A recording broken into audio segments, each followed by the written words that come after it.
Certains diront qu'il va vite en besogne, d'autres qu'il est simplement prévoyant. Mais à 6 mois de l'élection présidentielle 2022, Xavier Bertrand prend de l'avance.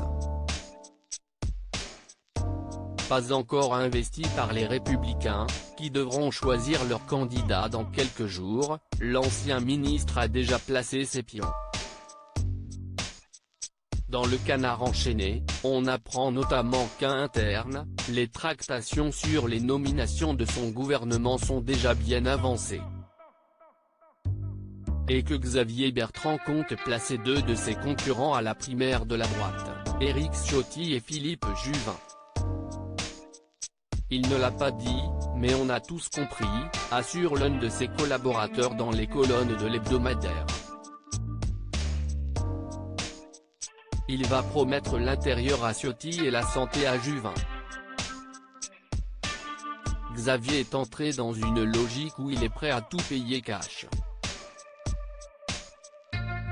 Le candidat à la primaire des Républicains aurait aussi trouvé l'identité de son futur Premier ministre au sein de ses concurrents. Ou plutôt de sa première ministre, car Xavier Bertrand aurait choisi de nommer Valérie Pécresse. Mais avant de pouvoir former un gouvernement, il lui faudra être élu par les Français mais surtout, être choisi par son ancien parti qu'il a décidé de nouveau rejoindre. Au nom de la cohérence et de la clarté, je prendrai part au vote et donc adhérerai de nouveau au parti, a-t-il annoncé il y a quelques jours à BFM TV. Comme lui, 5 figures politiques vont se soumettre au vote des militants, en plus d'Éric Ciotti, de Philippe Juvin et de Valérie Pécresse, ils pourront élire Michel Barnier ou Denis Père. Ils connaîtront leur candidat le 4 décembre prochain, à l'issue d'un vote de désignation organisé pendant 4 jours. Pourquoi Xavier Bertrand peut inquiéter Emmanuel Macron? Candidat à l'élection présidentielle depuis le mois de mars dernier, le président de la région Hauts-de-France a commencé sa campagne. Je le fais par devoir, parce que j'estime qu'au moment où nous sommes, le choix se sera entre le déclin et le redressement du pays.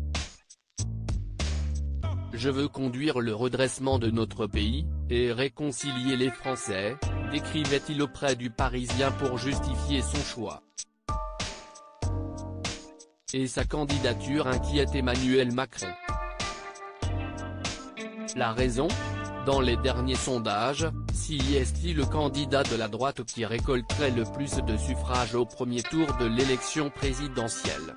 15% des voix, selon celui réalisé par l'IFOP fiducial pour TF1 LCI ce mercredi 20 octobre.